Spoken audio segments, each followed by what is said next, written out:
Hoje eu estava orando, pedindo, e o Pai me deu essa mensagem. E é uma mensagem que, como eu tenho dito, Deus tem me usado muito para evangélicos. E essa mensagem é para evangélico. E vai ser trazida numa visão evangélica, por uma evangélica que não deixou de ser evangélica, apenas tem uma expansão maior de consciência, porque dizer assim, não sou evangélica, é perder tudo que me foi ensinado por pessoas que Deus colocou no meu caminho e que me prepararam para os dias de hoje. E foram pessoas muito importantes na minha vida e continuam sendo importantes na minha trajetória atual. E foram várias. Então, eu vou trazer a mensagem no linguajar evangélico.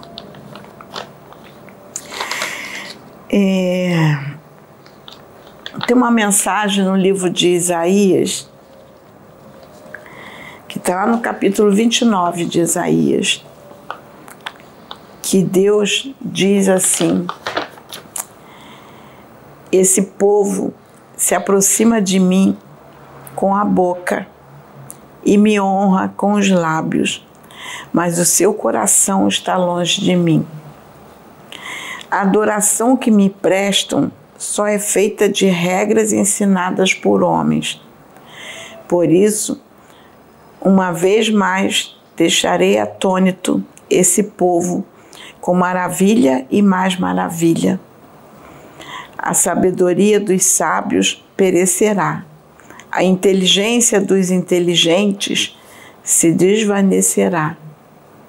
Ai daqueles que descem às profundezas para esconder seus planos do Senhor, que agem nas trevas e pensam: quem é que nos vê? Quem ficará sabendo? Vocês viram as coisas, vocês viram de virar as coisas de cabeça para baixo, como se fosse possível imaginar que o oleiro é igual ao barro. Acaso o objeto formado pode dizer àquele que o formou: ele não me fez? E o vaso poderá dizer do oleiro: ele nada sabe. Palavra que Deus deu a Isaías, numa época em que se anunciava a vinda de Jesus, para que Jesus trouxesse as mensagens para aquela época, que eram mensagens apocalípticas, eram revelações importantes para a época. Porque a gente tem que entender que o Apocalipse é de tempos em tempos. De tempos em tempos se traz revelações ao homem. O homem tem que estar preparado para receber, com a mente aberta para receber as revelações. E nessa época, já Isaías trazia essas mensagens, já avisando, anunciando o período das revelações, para que o homem se preparasse para abrir a mente e conhecer mais um pouco, buscasse o estudo. Então, como evangélica, estou gravando principalmente para evangélicos e católicos também que conhecem a Bíblia e leem. Então, aqui é muito importante como é que nós podemos viver achando que nós enganamos o Pai. Porque vivemos de uma forma, ficamos acreditando em determinadas passagens da Bíblia que a gente interpreta de acordo com o que nós queremos para nós, com a visão que nós temos da nossa realidade, não a visão que Deus quer que tenhamos, mas é a visão que nós queremos ter. E nessa visão, a gente não se vê como criação de Deus. Porque quando o evangélico diz assim, Deus tudo criou, tudo formou, mas na conduta dele, ele não coloca Deus em primeiro plano na sua vida, porque ele fica agarrado a tantos dogmas da igreja que Deus está em segundo plano. Ele fica agarrado a muitos ensinamentos de homem, interpretações que os homens fazem da Bíblia, tanto que o povo evangélico, a gente compra N Bíblias, porque cada Bíblia tem uma corrente de interpretação de estudo. Tem Bíblias que só tem escrito, não tem nenhuma corrente de explicação, mas tem a Bíblia pentecostal, que tem uma visão pentecostal de interpretação da passagem. Tem a Bíblia da Mulher, tem a Thompson, tem várias outras Bíblias, como a católica também tem várias outras Bíblias. E cada Bíblia tem ali a interpretação dos grupos que pegaram as passagens bíblicas, interpretaram e escrevem nos rodapés embaixo as interpretações. E tem muitos pastores que estão à frente da obra das igrejas. Tem pastores que estão à frente de uma obra que, ligada a essa obra, tem inúmeras igrejas. E ele centraliza o poder sobre todas as igrejas. Nós temos igrejas que têm milhares, obras que têm milhares de igrejas centradas na direção de um pastor. Tem outras vamos colocar assim, outras denominações que têm correntes diferentes, têm segmentos diferentes, tem vamos colocar assim, tem uma igreja matriz ligada a um determinado bairro, foi ali que começou, mas ela tem 70 mais igrejas ligadas àquela matriz, que está sob a direção de um pastor.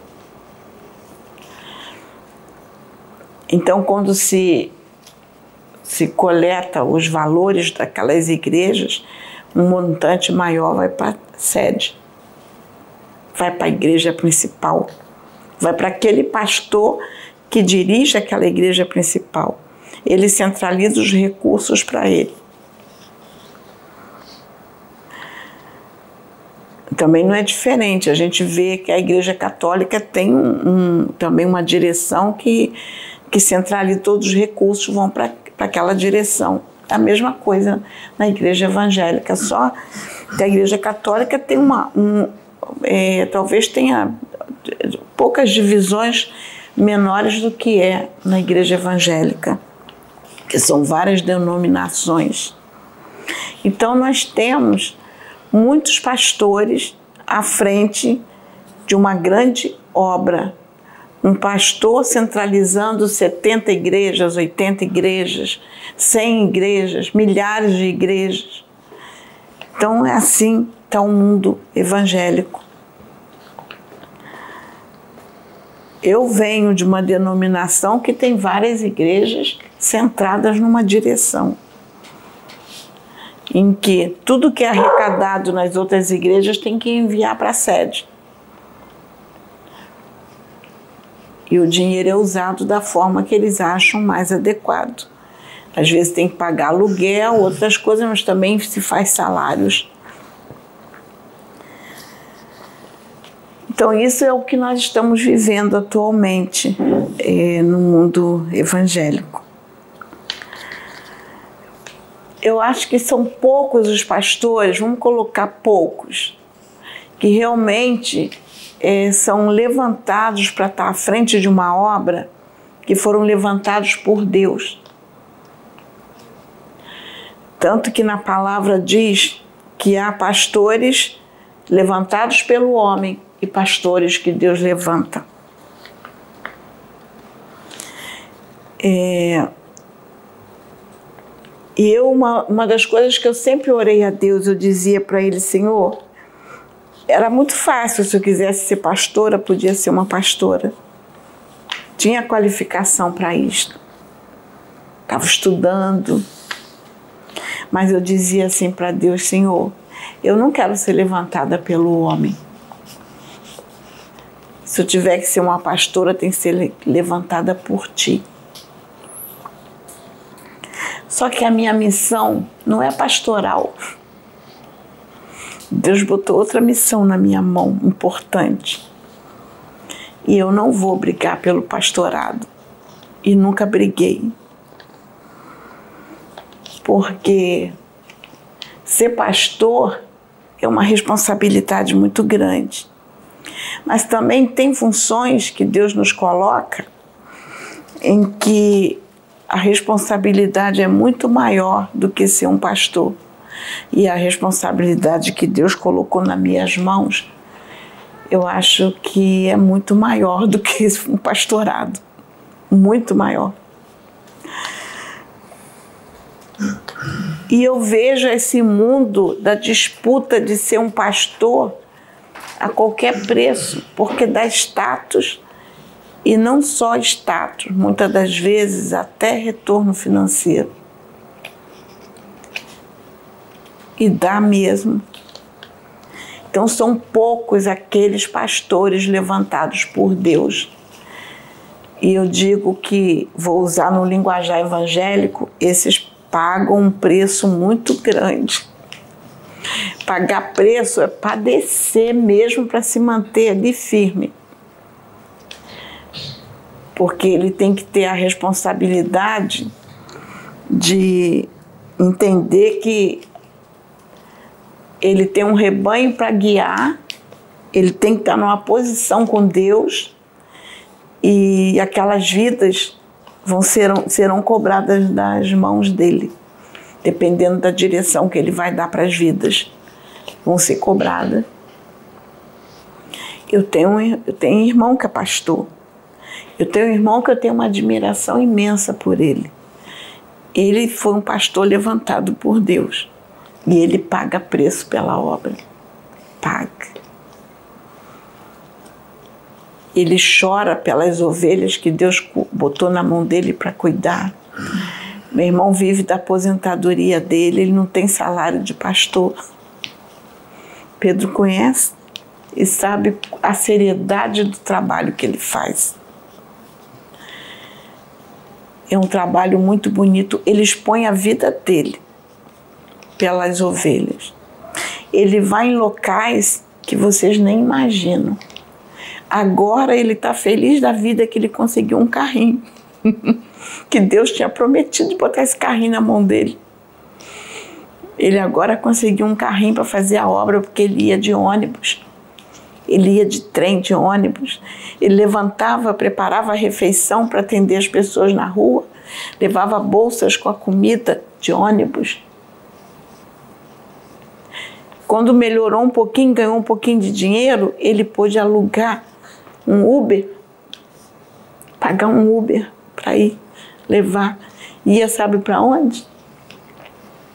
Cracolândia, gente. Alimentar aquele povo lá. Orar por cada vida. Este pastor foi levantado por Deus. Ele não compreende o trabalho que é realizado aqui. Mas eu não estou preocupada com isso. Eu amo meu irmão de paixão, vamos colocar assim, e admiro, como eu já disse aqui, tenho orgulho aonde ele chegou. Porque esse foi um pastor levantado por Deus. Conheço a vida dele, sei o quanto sofreu pela obra. E sei o quanto padeceu para levantar aquela igreja. E foi com o fruto do trabalho dele. Trabalho secular, não é da igreja não.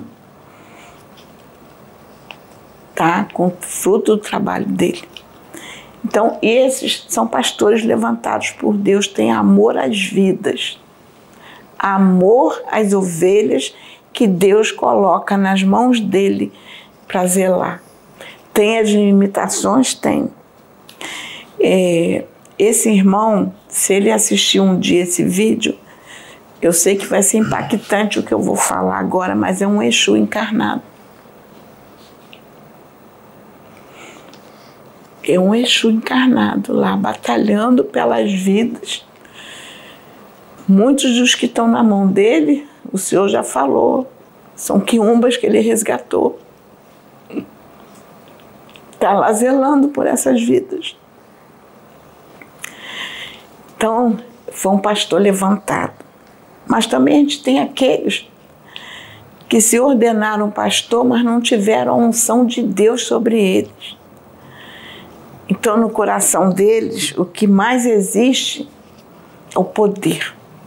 O poder que eles podem conquistar. O poder em todas as áreas. O poder na área social, o poder na área política, o poder financeiro. É aquele que eu posso.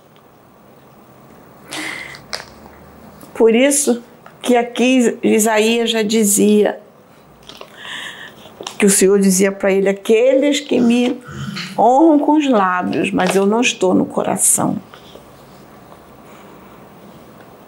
Então há essa diferença. Mas quando a gente vai lá e pega a mensagem que Jesus disse aos profetas, que é muito profunda, que Jesus disse assim aos discípulos: é inevitável que aconteçam coisas que levem o povo a tropeçar, mas ai da pessoa por meio de quem elas acontecem. Então, no mundo que nós estamos, que jaz no mal, e que a gente tem que lutar, uma luta diária contra esse mal, mas Deus está no controle de tudo. Aquele que faz um irmão tropeçar, aquele que guia mal uma ovelha, aquele que vai, é como Jesus falou, é inevitável, porque o mal reina. A gente tem que aprender a discernir.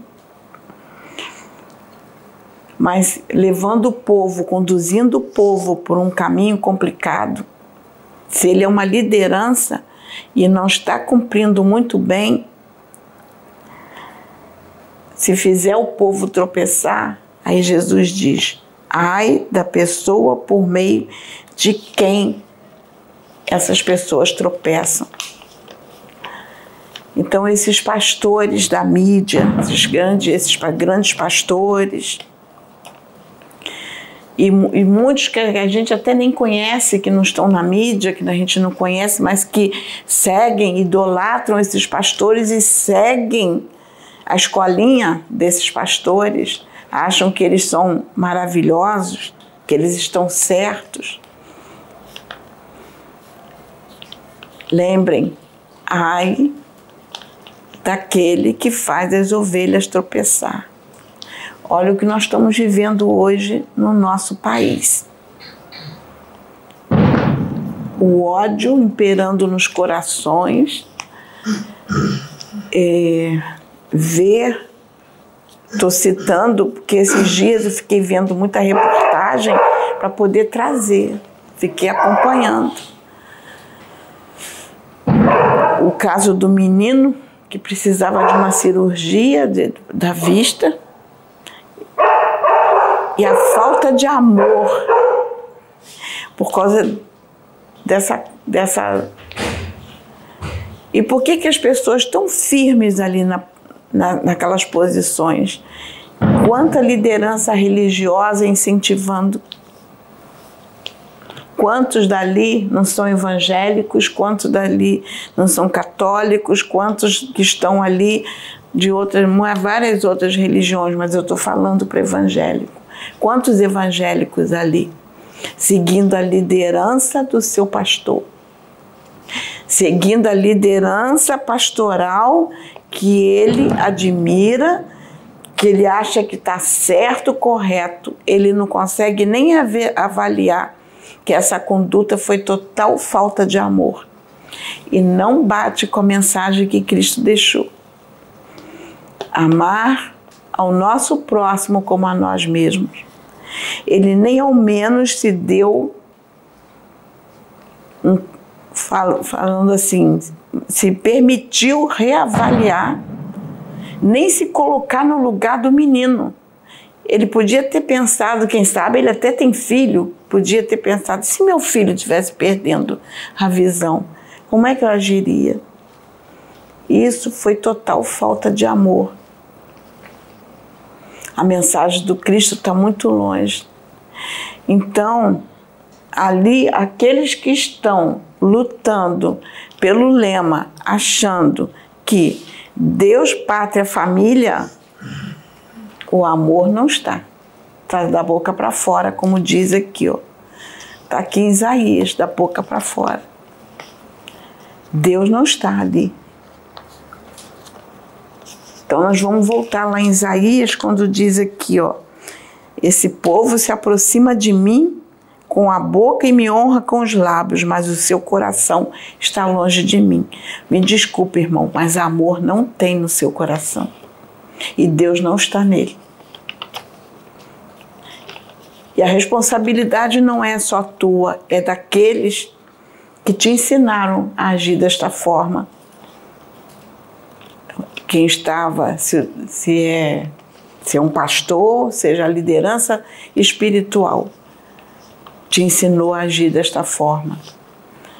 Porque a palavra de Deus é bem clara que diz que o bom pastor, aquele que Deus levanta, ele protege as ovelhas. Tanto que Jesus citou a parábola do pastor que protegeu 99 ovelhas e foi buscar a desgarrada. Tá lá na Bíblia essa passagem. Quando vai buscar a ovelha, Jesus cita isso, tanto que ele diz, o bom pastor, aquele que está realmente, pastor levantado por Deus, que se preocupa com o rebanho, quando ele está com todas as ovelhas protegidas, que ele sabe que ele fez um bom trabalho, ele vai buscar a desgarrada, porque ele sabe que as 99 não vão se perder.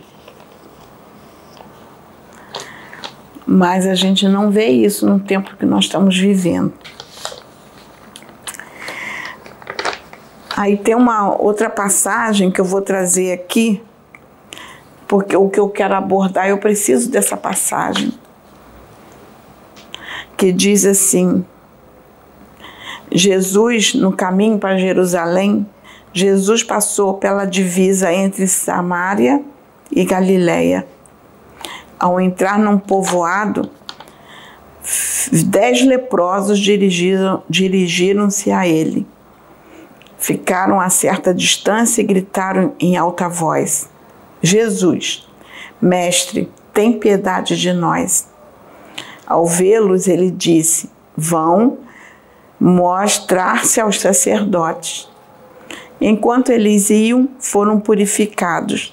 Um deles, quando viu que estava curado, voltou, louvando a Deus em alta voz. Prostrou-se aos pés de Jesus e lhe agradeceu. Este era samaritano. Jesus perguntou, não foram purificados todos os 10? Onde estão os outros 9? Não se achou nenhum que voltasse e desse louvor a Deus, a não ser este estrangeiro? Então ele lhe disse, levanta-te e vá, a tua fé o salvou. Por que eu botei essa passagem aqui? Eu sei que o que eu vou trazer talvez não tenha muito com a passagem, mas eram 10 que foram buscar, num momento de crise, de desespero, foram buscar ajuda. E quando estava nas suas fases mais complicadas, aí vamos colocar assim, é como os mentores têm dito aqui, desencarna, vê que não cumpriu, chora, é dada a oportunidade, volta. Eram 10. Dos 10, apenas um voltou para agradecer. Ou seja, apenas um entendeu, compreendeu que precisava ter uma outra atitude. E eu trouxe essa passagem, estou trazendo dessa forma porque o tempo que nós estamos vivendo agora. Quantos querem ficar no lugar dos 9 e quantos querem estar no lugar deste um? Jesus diz que ele era o estrangeiro porque ele era de Israel, era dividida a nação, né? Não vou trazer o contexto histórico, porque é uma história grande, acho que não há necessidade, mas ele era de Samaria, ele era samaritano. Samaria era a capital de Israel, que foi dividido e Jerusalém era a capital de Judá. Então, para o pessoal de Judá, quem era de Samaria era estrangeiro, mesmo tendo a origem, a mesma ali, a origem tribal, tudo, mas era estrangeiro. Mas aquele voltou para agradecer a vamos colocar, um profeta que saiu de Judá. Ele voltou para agradecer. Então Jesus disse, apenas um samaritano veio agradecer. Por que eu estou trazendo? Os evangélicos acham que por eles terem uma fé que Jesus é Deus encarnado, acreditam que Jesus, sendo filho de Deus, é uma parte de Deus encarnado como Deus. Jesus e Deus, praticamente, eles veem, Jesus é Deus.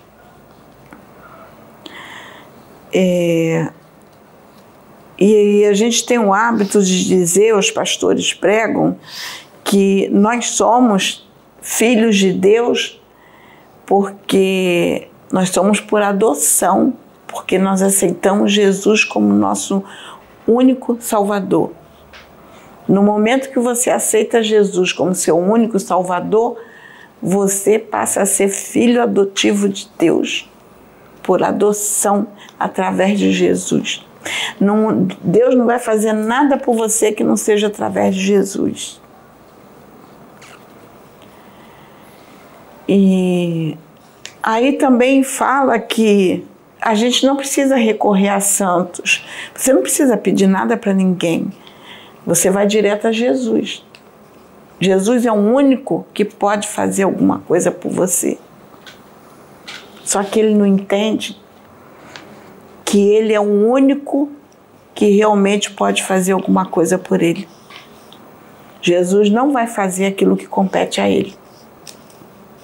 Que Jesus não é Deus encarnado, como ele pensa.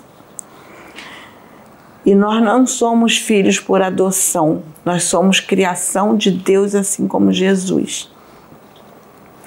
Com uma oportunidade de estar na terra evoluindo, assim como Jesus também teve e viveu há muito mais tempo. Então, não adianta que Jesus não vai fazer por ele o que ele tem que fazer. A reformulação é pessoal. Ele pode aceitar Jesus até no leito de morte. Mas chegar lá, Jesus vai chamar e vai dizer assim, meu filho, olha aí, você não seguiu nada do que eu deixei. Não adianta, meu nome só estava na tua boca. Nem a mensagem do Pai você entendeu. Eu não escrevi aqui uma mensagem, mas eu vou citar que eles vão entender. Quando Jesus fala que a gente distorce a mensagem do Pai, quando Jesus diz para eles assim, Deus deixou um mandamento que diz assim, honra pai e mãe. E honrar pai e mãe é honrar pai e mãe. Não é só respeito, é zelo, é cuidado. Nós temos que zelar e cuidar daqueles que Deus colocou nesse mundo para nos gerar, nos dar a vida, cuidar de nós até que nós possamos gerar filhos e cuidar dos nossos filhos, que Ele vai os nossos pais vão nos ensinar o caminho a seguir, assim como meus pais me ensinaram o caminho a seguir. Então, que eles dizem? Que Jesus repreendia o povo naquela época, porque os sacerdotes diziam assim para o povo: se você tem uma oferta para dar, e se teu pai está precisando que você compre uma cesta básica para ele, porque ele não tem alimento em casa, esse dinheiro vai ser muito mais abençoado se você ofertar o templo a Deus, para que esse dinheiro seja usado para fazer a obra do Pai. Ele vai te abençoar. Aí Jesus diz assim: hipócrita, você está ensinando o outro a transgredir uma lei que Deus deixou de honrar pai e mãe porque você quer o dinheiro? Está ensinando o povo a se desviar do caminho? Jesus colocou isso aqui nessa passagem, quando eu falo dos 10 leprosos.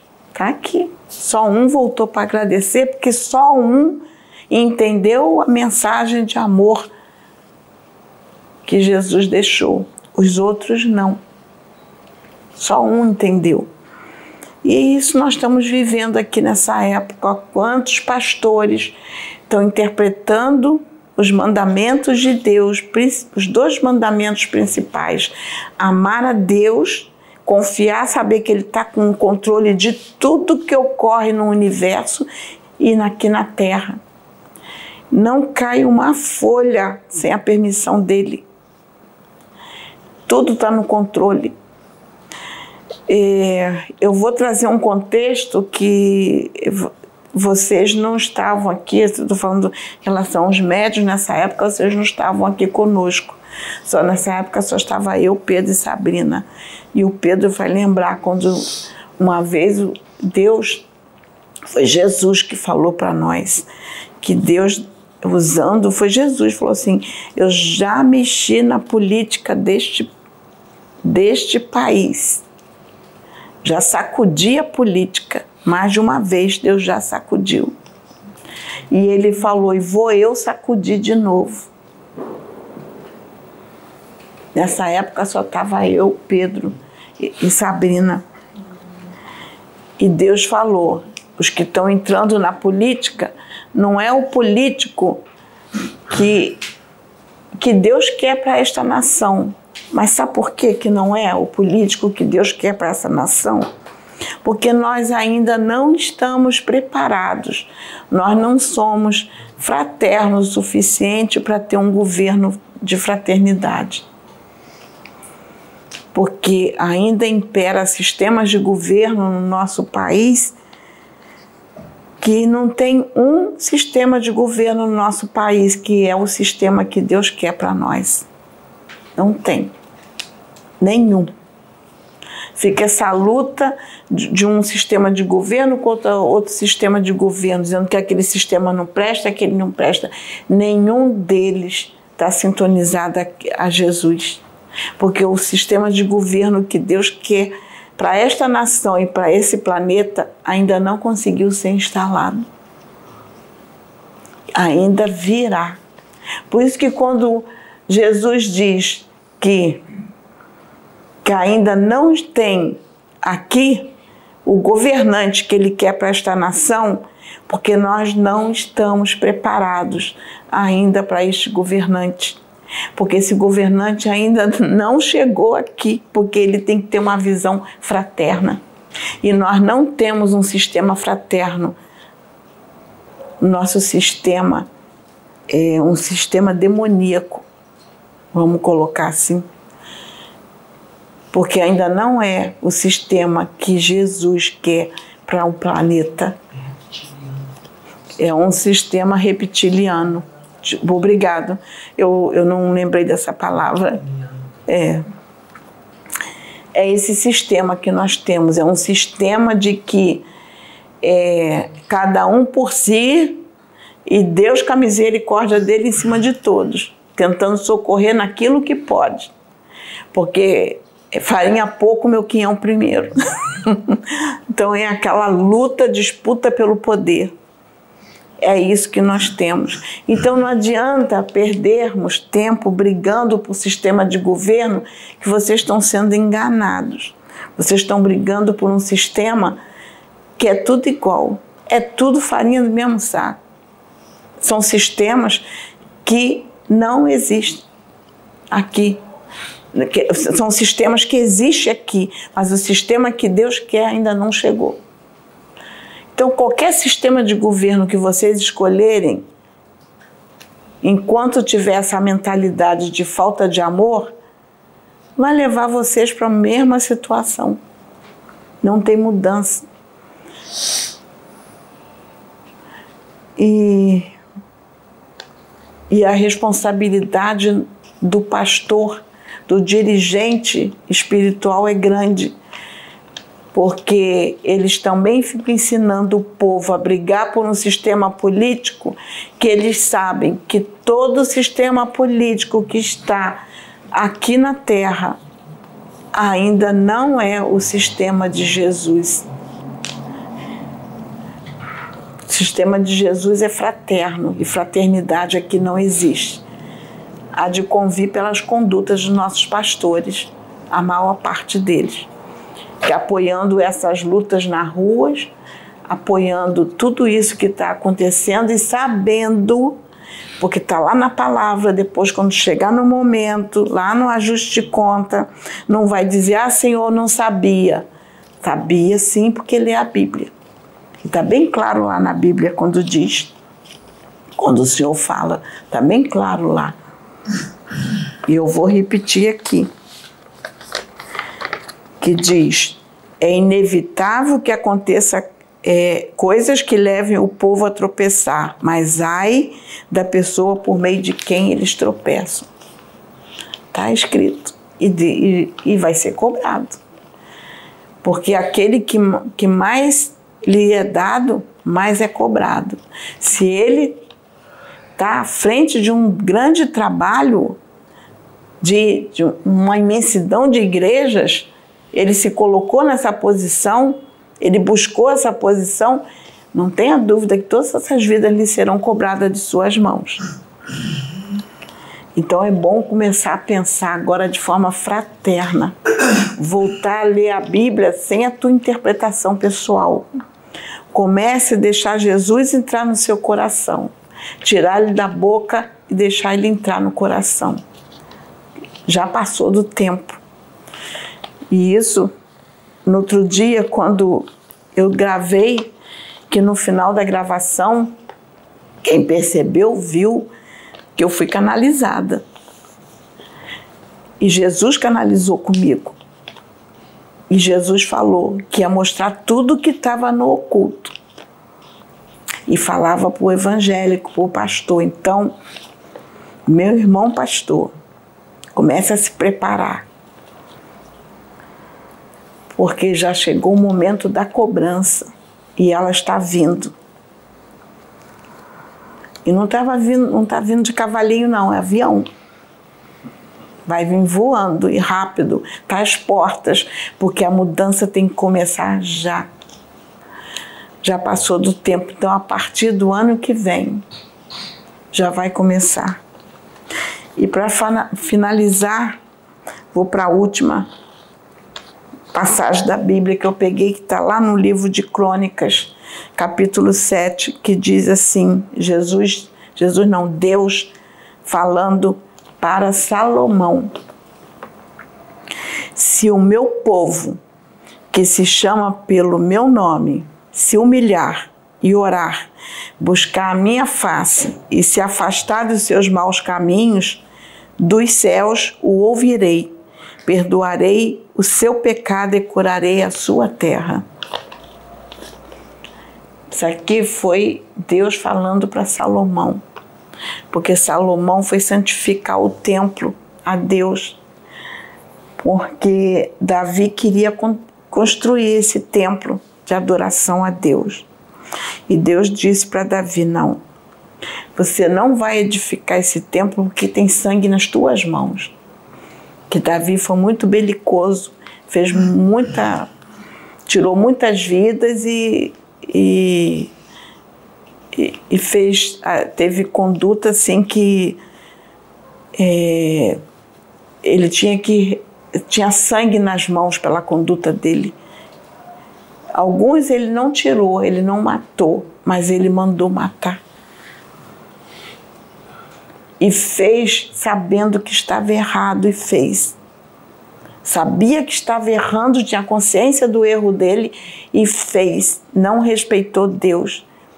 Se sentiu acima do bem e do mal.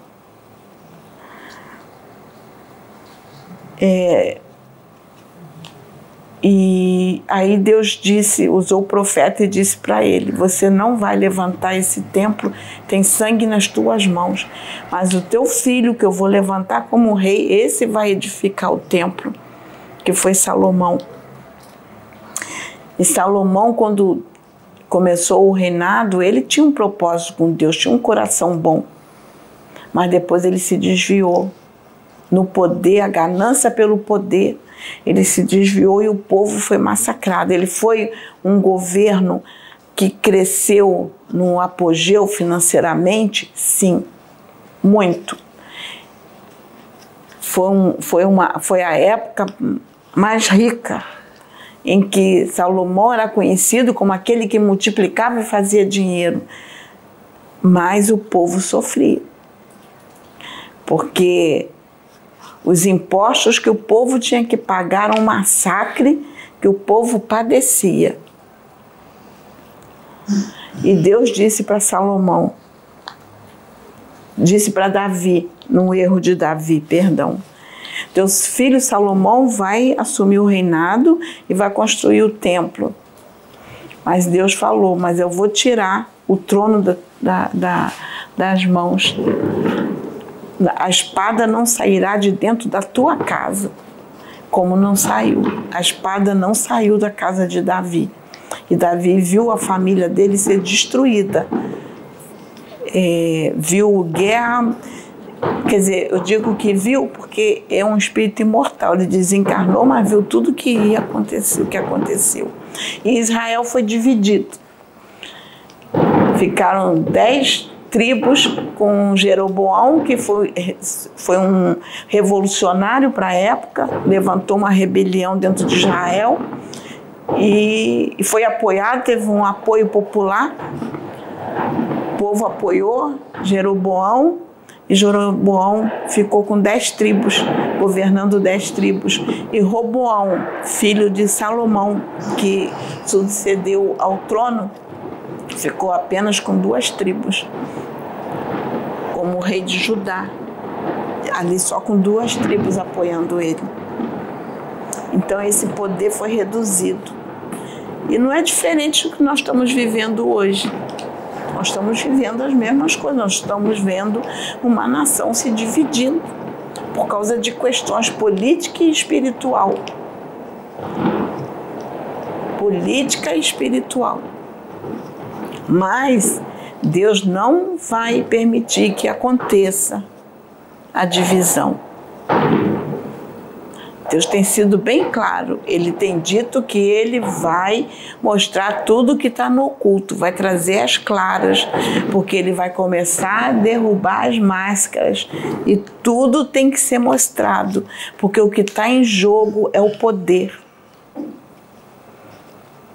É o poder, não é dizer assim, estão lutando pela Deus, pátria, família. Não, estão lutando por poder. Agora Deus vai agir, porque Ele vai mostrar ao homem que Ele é Deus e governa este planeta. E tudo vai ser de acordo com a direção dEle.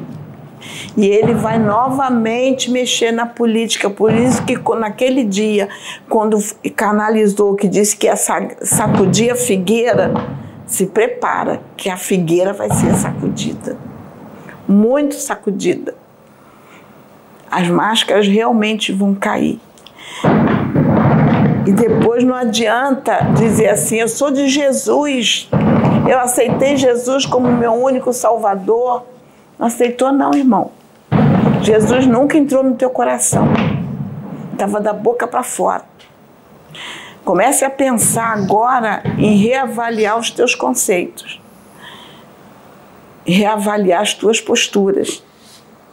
E não adianta dizer que vai orar por mim, que eu estou desviada dos caminhos do Senhor. Nunca estive tão próxima a Deus.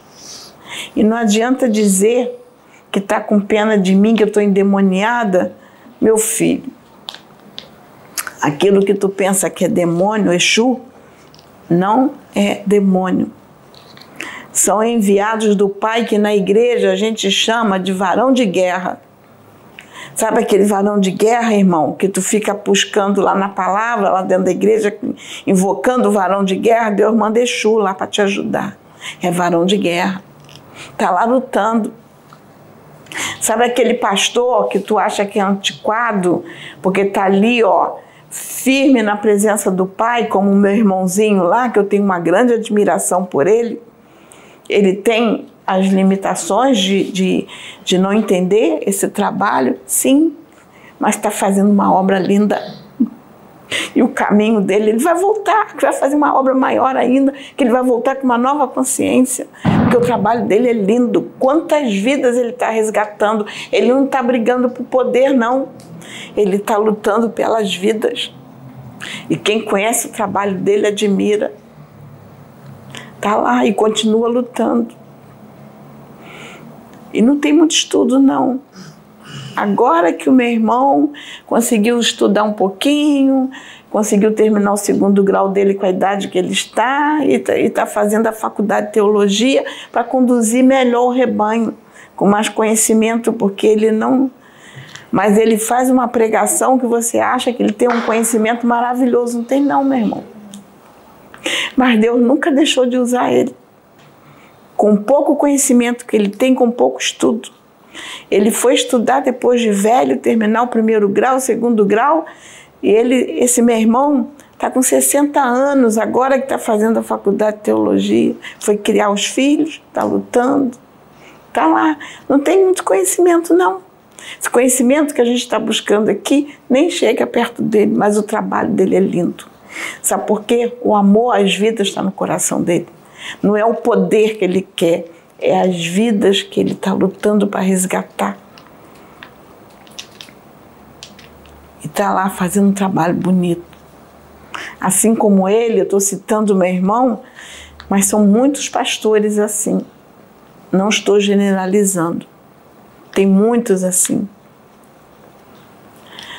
Tem pastor até analfabeto, que todo mundo diz assim, fulano é analfabeto. Mas aquele analfabeto está fazendo um trabalho maravilhoso. Eu já conheci pastor analfabeto. Eu conto aqui que eu já participei de um trabalho espiritual, fui dentro de uma comunidade, participar de um trabalho espiritual numa casinha que era bem simplória. O irmão, o pastor que foi pregar, era um irmão tão simplório que sabe como é que ele ganhava a vida dele? Ele preparava detergente, botava no carrinho de mão, saía pela rua para vender, para ganhar um dinheirinho. Era assim que ele se mantinha. Ele não vivia da obra, não. A obra para ele fazia, era o amor pelas vidas. Era um irmão, ele dizia assim, ele não cuidava da aparência, não era aquele pastor que estava dentro de um congresso que pagou 150 mil no tratamento dentário bancado pelos fiéis, não, bancado por nós, porque foi com dinheiro de impostos. Tá lá, saiu, e é um pastor que não precisava disto, ele tem condições, mas não, usou do direito que ele acha que tem. Ele não teve amor no coração para saber que tem muitos irmãozinhos ali sofridos, pagando imposto em tudo que consome, é no arroz, no feijão, que está lá no seu carrinho de mão, vendendo detergente na rua, para manter, ter condições de ir lá no meio da boca de fumo, para resgatar lá as vidas que estão se perdendo. E quando eu falo do meu irmão, ele foi assim. Meu irmão teve muito tempo que era com carrinho de mão vendendo aipim na rua, gente. Era isso que meu irmão fazia. Carrinho de mão, aipim para sustentar a família. Tá?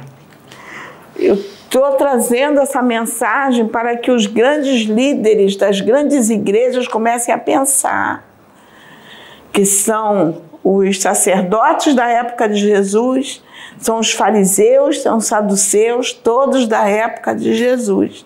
E Jesus está aqui falando, está pensando que eles só estão nas outras religiões, à frente de grandes trabalhos? Não, estão à frente de grandes denominações evangélicas. E o pessoal está idolatrando. Tá? Então, eu tinha que trazer essa mensagem. Não tem ninguém, vamos dizer assim, não tem, talvez eu esteja sendo intuída. Alguém está me intuindo, está me ajudando a trazer a mensagem, mas é eu, Sônia, e eu estava pedindo muito ao Pai para falar, porque são coisas que já me incomodavam já de muito tempo. Eu me lembro que uma vez, na igreja que eu frequentava, a irmã veio me cobrar o dízimo, porque eu não dava o dízimo para a igreja. E ela achava um absurdo eu não dar o dízimo para a igreja. Eu disse, não, o dízimo não é meu, o dízimo é do Pai, não vou dar para a igreja não. Para quê? Para fazer o uso do dinheiro da forma que eu não concordo? Não. O meu dízimo é para Deus. E o meu dízimo sempre foi muito bem empregado para Deus. O meu dízimo está lá na igreja do meu irmãozinho que levantou. Está lá. Ajudei meu irmão a levantar aquela obra. Está lá, vai para a Boca de Fumo fazer resgate. O meu dízimo está lá em muitos pastores que eu ajudei, pobrezinho. E que o Senhor dizia assim para mim, filha, vai lá, meu filho está precisando de alimento. Eu já contei essa história aqui do pastor e o Senhor me incomodou com ele. Eu fui no supermercado fazer compras, separei um dinheirinho, botei no envelope, fui sair daqui, eu fui fazer uma cirurgia em São João, de São João entrei, fiz as compras, separei dinheiro, fui a Niterói, porque eu sabia que esse irmão estava em Niterói, mas não sabia onde é que estava. Fui a Niterói, procurei uma pastora, entreguei lá, fica aqui contigo em Niterói, porque ele está aqui, eu vou me comunicar com ele. Quando eu me comuniquei com ele, eu falei, irmão, eu deixei lá, porque Deus falou que o irmão está precisando. E ele falou, irmã, eu estou aqui, ó, pregando o evangelho. Minha mulher ligou que não tem nada em casa para dar para meus filhos comer. E que eu não tenho dinheiro para voltar, nem para arrumar um trabalho, nem para fazer nada para alimentar meus filhos, não tem dinheiro para voltar para casa. Eu falei, mas agora o senhor tem, vai lá, deixei lá com a pastora. Então, esse é meu dízimo, é dessa forma que eu uso meu dízimo. Meu dízimo é para isso. E eu digo dízimo porque eu usei, eu acho que talvez eu desse até mais do que os 10%. Porque eram muitos que eu ajudava. E continuo ajudando, porque o meu dízimo agora está aqui. Eu fico só pedindo a Deus. O Pedro veio, eu digo para Deus, Deus me manda trabalho. Não é? É o que eu peço, me manda trabalho. Eu não fico pedindo, eu peço trabalho, manda trabalho. Enquanto eu tiver saúde, vou estar trabalhando. É difícil eu estar pedindo ajuda. Quando eu peço ajuda, às vezes que eu ligo para a Sabina, não é difícil. Quando eu peço, eu falei, Sabina, esse mês está complicado, eu preciso da tua ajuda. Mas é difícil eu pedir. Eu me viro, Deus me manda trabalho e eu fico feliz de ir lá pagar as continhas para manter isso aqui funcionando. E é o que eu peço a Deus, trabalho. Trabalho. Então, irmãos, eu deixo essa mensagem para vocês pensarem. Pensarem muito, muito. na atitude de vocês. Que Deus possa nos abençoar e que possa abrir os vossos corações e trazer entendimento. Quando eu estou falando dos vossos corações, estou me referindo aos pastores. Entendimento. Reavaliem.